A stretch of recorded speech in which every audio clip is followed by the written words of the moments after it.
네, 두 분 어서 오시고요. 예, 네. 안녕하세요. 네, 예. 두 분 말고 하나가 더 왔습니다. 올 게 왔습니다. 관세가 왔습니다. 네. 철강 25% 관세 부과하겠다고 선언을 했습니다. 예. 유튜브니까 이런 표현 써도 되겠죠. 얄짤없다고 했는데. 예. 그죠? 아, 웃을 일이 아닌데. 예, 표현이 no nothing 뭐 이러더라고요. 그러니까 이제 그걸 우리말로 하면 얄짤없다. 예. 그죠? 예. 네. 여파가 어느 정도일까요? 이시바 총리가 제일 황당했을 것 같아요. 예. 그렇게 둘이 정말 다정하게 하고 집에 딱 오니까 절강 25% 예외 없어요. 이렇게. 그렇게 온갖 아양 떨고 갔는데. 네. 예. 어제 일본 언론들은 설마 우리도 포함되는 거야? 포함되는 거 하다가 오후에는 우리도 포함될 것 같아. 이렇게 됐어요. 예. 제가 그 보니까 이제 그 비행기 에어포스 원 타고 가면서 그 안에서 이제 미식축구 보러 가다가 이렇게 말한 것 같아요. 그래서 철강과 알루미늄 한 25% 관세 부과하겠다. 근데 이제 뭐 방식이나 그다음에 뭐 어떤 근거에 의해서 하는지 뭐 이런 거는 자세하게 나온 것 같지는 않아요. 이제 서서히 나올 건데 뭐 3월 초에 초중반에 이제 시행하겠다. 뭐 지금 12일로 뭐 밝혀져는 있지만은 지금 전 세계적으로 이제 뭐 철강 업계, 알루미늄 업계들이 뭐 큰 타격을 입을 것은 이제 좀 뭐 아주 명확해 보이고, 다만 이제 우리나라가 좀 좋은 좀 면제 같은 걸 좀 받을 수 있지 않을까? 근데 왜냐면 우리 과거에 트럼프 얘기 때도 이런 비슷한 경험을 했었는데 그렇다면서요. 예, 똑같아요 구조가. 네, 우리가 이제 수출 물량을 조금 너무 많이 수출 안 할게. 그렇게 해가지고 이제 쿼터제를 받아냈거든요. 그래서 한 263만 톤까지 해가지고 관세가 이제 없는 이제 이런 물량 할당을 받았는데, 지금 이게 이제 포함이 되면 이제 관세, 추가적인 관세에 포함이 되면 우리나라로서는 타격이 이제 불가피하다, 이제 이렇게 보여지죠 지금. 예. 지금 뭐 영국, EU, 캐나다, 뭐 호주는 또 빼준다는 말 좀 있고요. 네, 그러니까 예를 들어 우리는 이번엔 완전 예외가 없을까? 뭐 호주는 빼줄까? 하여튼 지금까지 트럼프 대통령의 문법을 보면 뭐 어떤 것도 예측할 수 없고 바로 그 다음 날 바꿀 수 있다. 이렇게 이거는 이제 말씀하신 것처럼 2018년도 일개 행정부 때도 똑같이 했다가 우리는 그때 한미 FTA 재협상도 있고 그래서 이거 좀 빼줘. 그럼 너희 물량 줄여. 우리 400만 톤, 500만 톤 하다가 263만 톤 쿼터 우리 딱 이것만 할게 대신 무관세를 해줘. 이렇게 약속을 한 거거든요. 그리고 FTA잖아요. 프리트레이드잖아요. 우리는 관세 받으면 안 돼요, 기본적으로. 네. 근데 이제 뭐 버젓이 25%를 3월 12일부터 때린다고 하니까, 과거에 이제 멕시코도 이런 식으로 했고 캐나다도 이런 식으로 해서 다 빠져나갔었고, 그때 그 사람들이 이제 쿼터 받지 않고 우리는 쿼터를 받았는데, 네. 캐나다 같은 나라는 쿼터 받지 않고 어떻게 해가지고 1년 지나선가 이제 무관세까지 관세율 낮추고 협상했는데 또 트럼프 다시 와서 또 때려버리잖아요.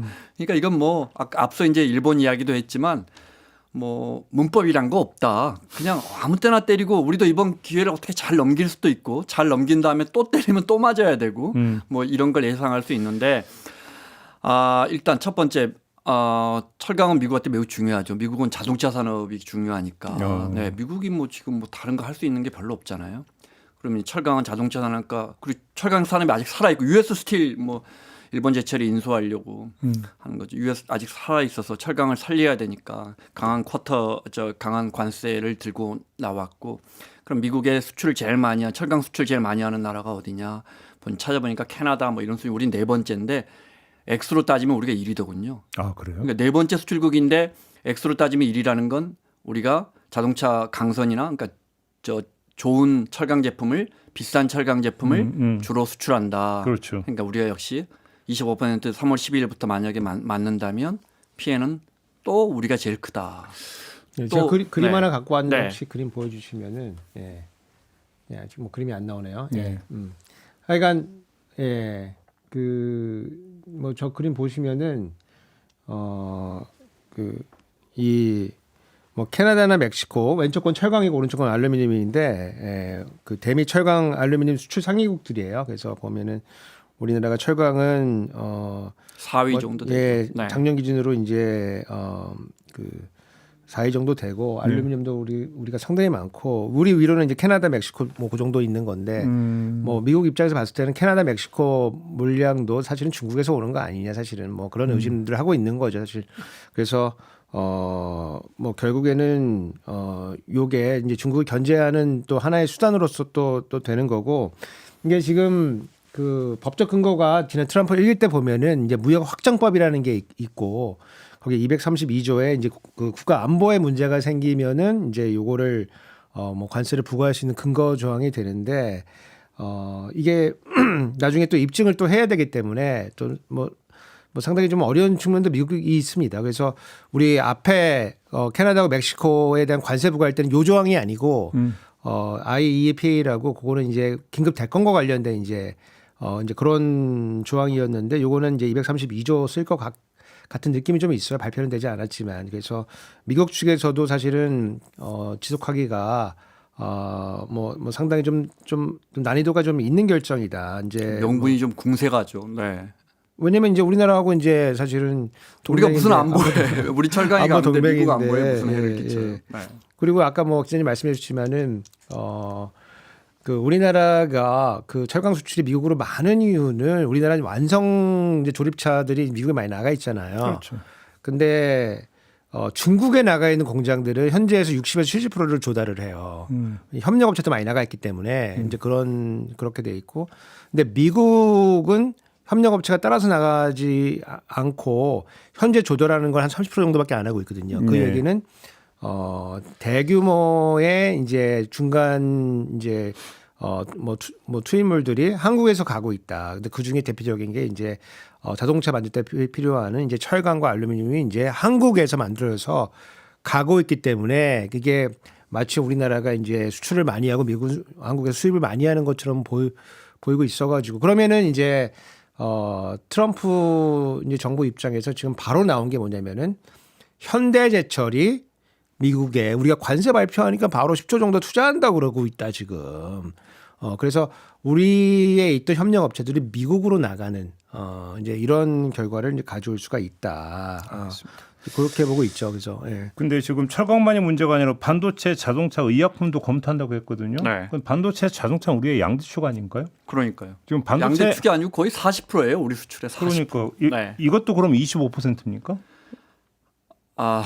예상을 할 수 없죠. 아직 뭐 하여간. 25%할 것 같은데요. 거기에 이제 보편 관세 또 고지서가 최소한 10% 정도 날아올 거고 여기에 또 오늘 새벽에 상호 관세 리시프로컬 그러니까 너희가 트럼프 대통령 표현은 너희가 100% 우리 관세를 때려 우리도 100% 때리겠다.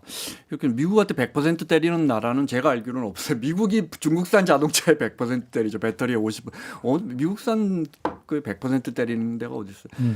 유럽이 미국산 차에 한 10% 정도. 네, 미국이 2.5% 때리니까 그럴 때 바로 EU에서 그럼 우리도 좀 관세 내릴 수 있어. 이렇게 반응이 나왔던데 우리 입장에서는 말씀하신 것처럼 철강도 문제지만 이제 자동차 반도체 하면 올 것이 오고 거기에 이제 보편 관세까지 맞으면 정말 풀 세트로 맞게 되는데 분명한 건 교수님 늘 지적하시지만 핵심은 관세가 아닙니다. 네.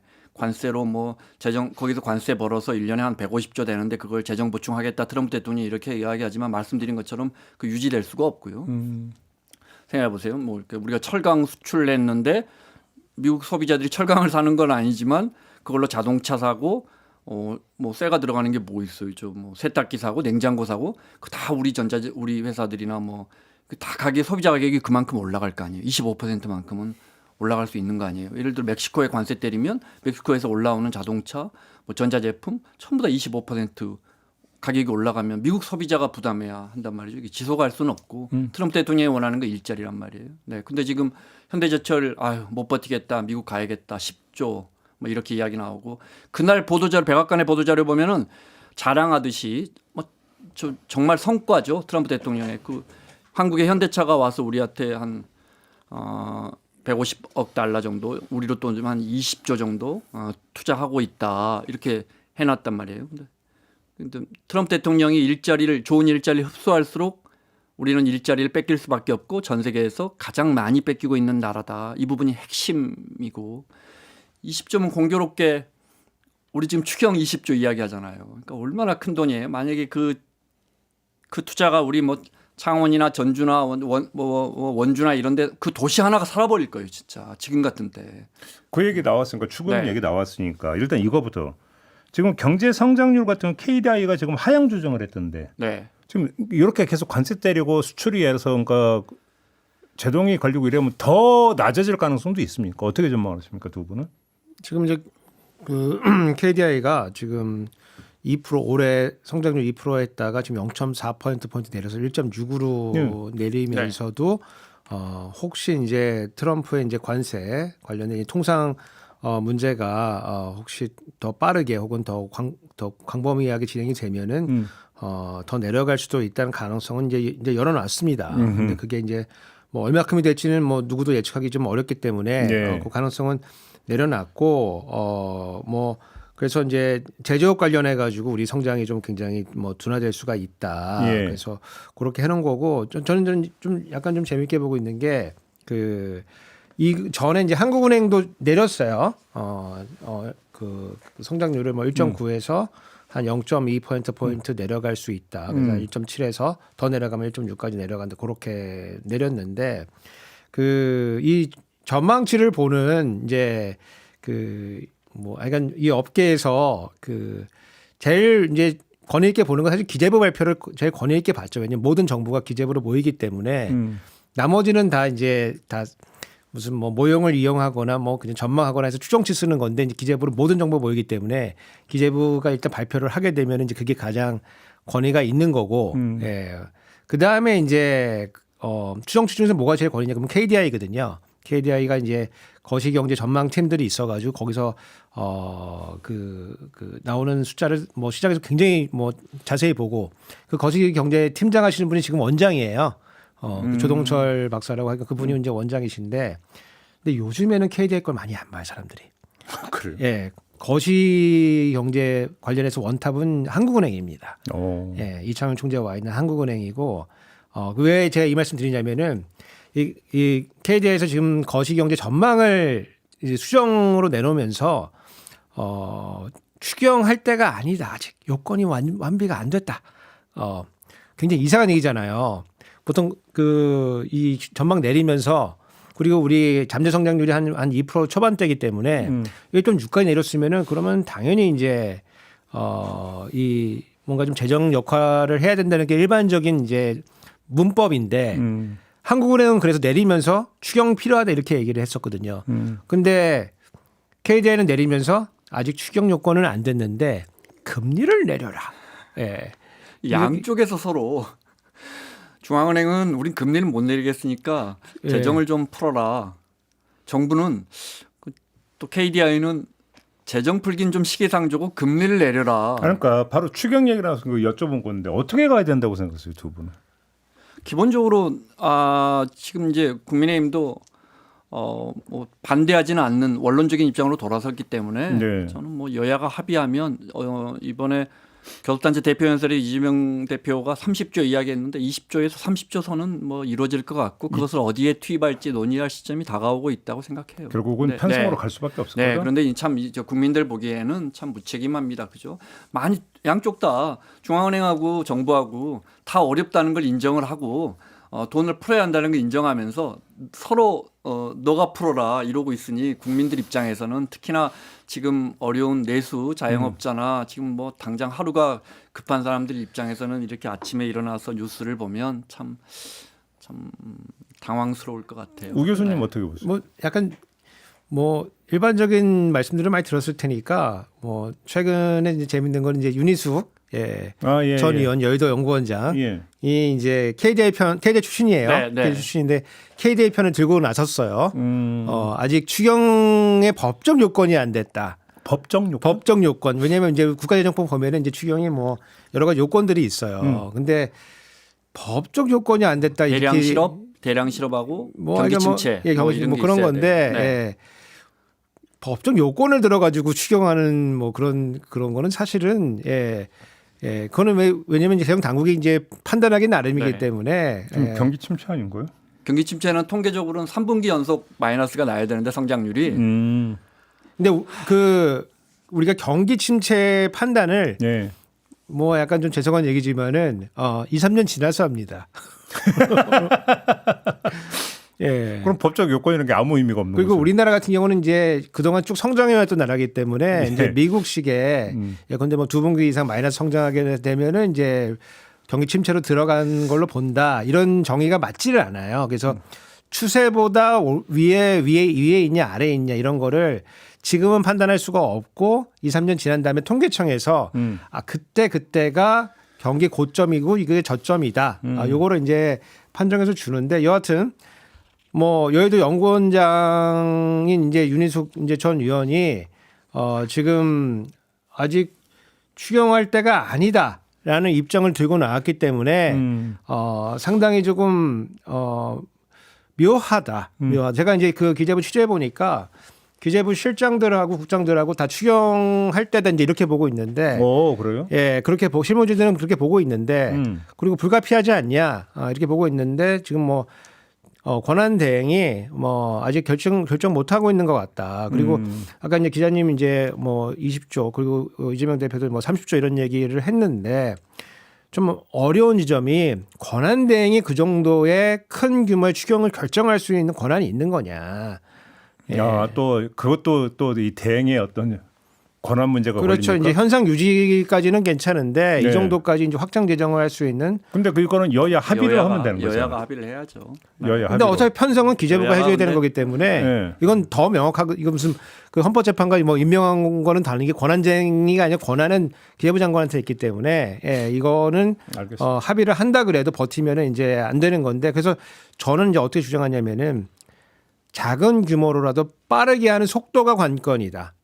그리고 좀 조심스럽지만은 조기 대선이 가시화되고 있기 때문에 새로운 정부가 들어서면은 추경은 불가피합니다. 어차피 대규모 추경은 불가피합니다. 어차피 그래서 큰 것들은 조금 그때로 미뤄도 응급수일이라도 해라. 빠르게 합의 볼 수 있는 거 중심으로 해서 10조 내로 합의 보면은 그러면은 10조 내외로. 어, 이창용 총재가 20조 얘기했나요? 네, 20조에 15조에서 20조 정도 얘기를 20조를 했는데 이야기했죠. 지금 그 작년에도 세수 결손이 3조 났거든요. 제가 또 제일 처음 또 세수 결손 낸다고 제가 네. 우리가 그러고 다녔는데 올해도 세수 결손이 한 20조 날 겁니다. 아마. 얼마? 20조 정도. 20조? 예. 제가 거의 안 틀리는데 하여간 그렇게 날 겁니다 지금. 네. 그러면 뭘 해야 되냐면은 세입 경정이라는 걸 해야 돼요. 음. 세입 경정. 그러니까 왜냐면 돈이 들어온다고 했는데 그래서 돈 쓸 거를 다 해놨는데 돈이 안 들어오잖아요. 네. 그럼 추가적으로 돈을 마련을 해야 되는 거거든요. 네. 그러면 기본적으로 20조 가까이 세입 경정을 깔고 가면은 지출 10조 하면 30조 금방 나오죠. 그렇죠. 예, 30조 금방 나오죠. 그래서 알겠습니다. 예, 그래서 뭐 30조가 뭐 너무 어제- 이상한 숫자는 아닌데 어제 서울경제에서 기재부랑 같이 시뮬레이션 했다는데 기재부하고 어디하고 시뮬레이션 했다는데 20조 원 정도 더 풀면 성장률이 올해 성장률이 0.39 정도 우리가 지금 0.4 정도 그러니까 작년 말 전망치보다 지금 0.4 정도 떨어져서 2.0 성장해서 1.6 성장으로 가고 있고 거의 그냥 뭐 다음 발표할 때마다 뭐 0.1, 0.2씩 떨어져요. 한 두 달 있다 발표하면 또 계속 이렇게 떨어지고 있거든요. 모든 추세가 수출부터 내수, 소매, 판매 모든 뭐 고용 다 떨어지고 있는데 그 0.39 정도 올라간다 그러니까 0.4 올라간다고 치면 딱 그 떨어진 걸 만회할 수 있는 게 한 서울경제 보도에 따르면 한 20조 원 정도예요. 네. 알겠습니다. 아무튼 분위기는 추경 쪽으로 일단 잡히긴 잡혔네요. 결국 네. 크게 뭐 지금 중간 정리해도 되겠네요. KDI하고 여의도 연구소 빼고서는 지금 다 추경으로 그러니까. 지금 몰아가고 있는 분위기인데 네. 그래서 저는 어저께인가 그저께 발표 보면서 뭐 하는 플레이지? 그래서 저도 교수님과 똑같은 생각했어요. 그럼 왜 이런 자료를 왜 내지? 환자가 많이 아픕니다. 네. 상태가 많이 안 좋아지고 있는 게 추세적으로 보입니다. 처방은 필요 없어요. 뭐 이런 건가요? 아니, 그러니까 뭐 이런 거예요. 그 저도 이제 한때 아팠던 적이 있는데 네. 아프면은 이제 사실 진통제 좀 맞고 싶거든요. 그래서 진통제를 이제 놓아야 되는 이제 시점이 지금 온 거예요, 사실은. 진통제 맞으면 너 내성 생겨 안 돼. 너 혼자서 이겨내야 된다. 뭐 하여간 이런 종류의 논의가 지금 왔다 갔다 하는 건데 예. 지금 사실은 국민들이 뭐 내란 일으킨 거 아니지 않습니까? 그럼요.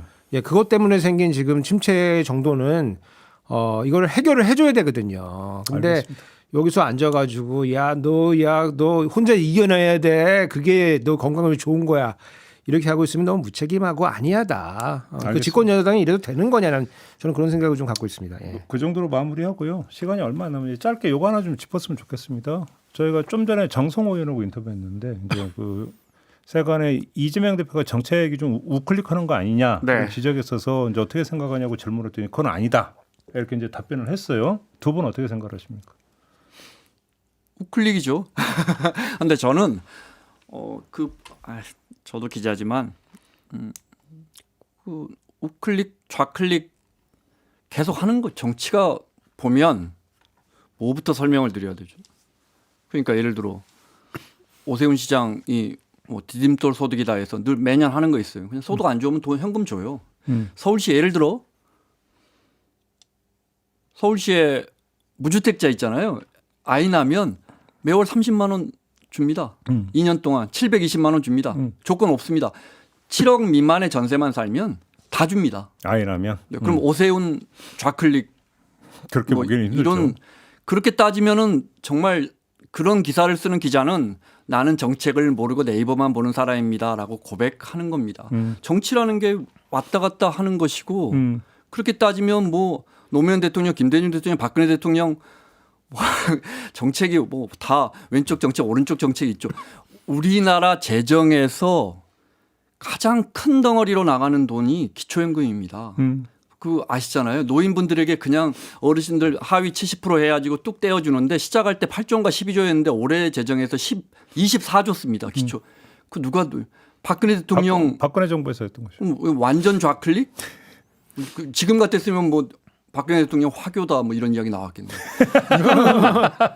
그러니까 우클릭이라는 개념 자체가 성립이 안 된다 이 말씀이신 거잖아. 정책에서 오히려 우리가 지적해야 할 한 부분은 왜 진보 진영 정치인이 보수 진영 국민들 생각하지 않고 항상 진보만 고집하느냐 이런 걸 지적해야 오히려? 하는 게 아닌가. 우 교수님 어떻게 생각하세요? 그러니까 그 지난 뭐 며칠 전 대표 연설에서 보면 이제 성장을 굉장히 강조를 하고 뭐 실용주의 이제 먹사내짐에 의해서 이제 잘사니즘, 뭐 흑묘, 백묘론 이런 게 나와서 이렇게 쭉 이렇게 들어보면은 뭔가 좀 일관된 철학이 있어가지고 뭔가 이론에서부터 철학에서부터 이제 정책까지 이렇게 일관된 하나의 공정에 있어 보이지는 않아요. 사실은 이게 왜 일관되게 실용주의. 예, 뭐 되는 거 이제 다 하겠다는 건데 저는 이제 그것보다도 이게 나올 수 있는 지금 정치 지형이 어떻게 되고 있느냐 이런 데 조금 더 관심이 있거든요. 예. 왜냐하면 정책이 좋은 게 있어도 사실 얘기가 좀 어려운데 지금 민주당은 지금 그 전선에서 지금 원래 후방에 원래 이제 민노당 이런 데가 민노당 계열 정당이 있으면은 이렇게는 사실 못 나오거든요. 사실은 이렇게까지 중원으로 진출 못 하는데 지금 이제 후방에 적이 없다. 그래서 지금 그 조기 대선은 이제 아마 뭐 말씀은 안 하시지만은 아마 생각하고 중원으로 이제 마음껏 나오는 중이다. 중원으로 만약에 그 뭐 조국혁신당 이런 데가 약간 좀 민노당 같은 계열이다 그랬으면은 당장 뭐 52시간 얘기했다 그러면은 뭐 변절했다 그러면서 뭐 엄청 때리기 시작했을 거예요. 근데 이제 약간 뒤로 미루는 척하면서 중원으로 이렇게 좀 가볍게 나갈 수 있는 이제 이런 환경이 돼서 정책을 발표할 수 있는 거기다가 이제 그 기초연금 이런 거는 뭐 거의 뒤로 이제 밀렸고 그다음에 민생회복지원금 이런 것도 좀 안 해도 된다. 이렇게 해서 아주 행보가 가벼워졌다. 이제 이런 걸 느낄 수가 있었고 반대로 이제 국민의힘 같은 경우에는 국민의힘도 이제 사실은 조기 대선이 가시화됐으니까 이제 후보들이 중원으로 조금 이제 밀고 나와야 되는 시기인데 네.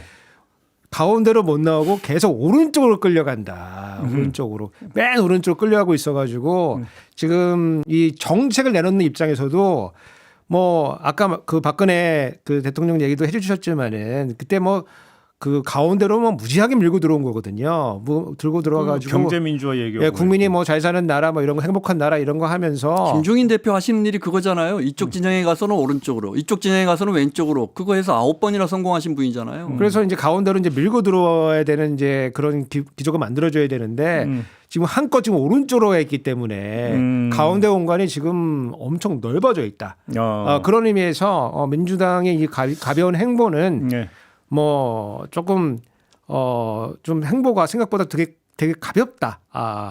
이제 이렇게 보여져가지고 우클릭이라고 봐요. 그런데 어떤 정치인이나 정치 집단의 정책을 수도 없는 뭐 수백 개를 나열해 놓고 이거 좌클릭이네, 이거 우클릭이네 이렇게 잡기 시작하면 오늘 하루 종일 기자분들은 한 수백 개 쓰셔야 할 거예요. 예를 들어 지난 정부에서 저는 어떤 정치인들이 그거 막 비판하셨는지 이름도 기억하는데 그분들이 예를 들어 어르신들 전봇대 이렇게 유인물 떼고 하는 노인 일자리 이런 거 좌파 정책이다, 사회주의 국가나 하는 것이다, 엄청 쓸데없는 이런 일자리에 재정 낭비한다고 했는데 올해 기재부 보도자료 보면은 그게 작년에 102만 개였거든요. 102만 명에게 지원했는데 올해 109만 명에게 지원해요. 늘었네요. 더 계속 늘어요. 왜냐하면 어르신들 숫자가 늘잖아요. 그렇죠. 네, 그러면 최상목 좌클릭, 완전 좌클릭. 알겠습니다. 이건 의미는 없고 다만 그러면 어디까지 그 당의 그 기본적으로 갖고 있는 가치관이나 정체성을 훼손하지 않는 정책까지 갔느냐? 저는 그건 아니라고 보는데 예를 들어 트럼프 대통령한테 노벨 평화상 주자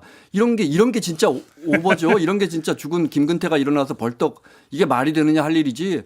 52시간 그 1억 뭐 얼마씩 받는 사람들에게 그거 풀어주는 거 뭐 정책적으로 알겠습니다. 정치라는 게 양보도 하고 그걸로 또 받아올 수도 있는 거 아니에요. 네. 자, 우클릭 뭔가 좀 논란이 있어서 두 분 어떻게 생각하는지 좀 촌평을 들어보는 걸로 가름하고 오늘 이야기는 좀 마무리해야 될 것 같습니다. 두 분 수고하셨고요. 저도 물러가겠습니다. 고맙습니다. 감사합니다. 고맙습니다.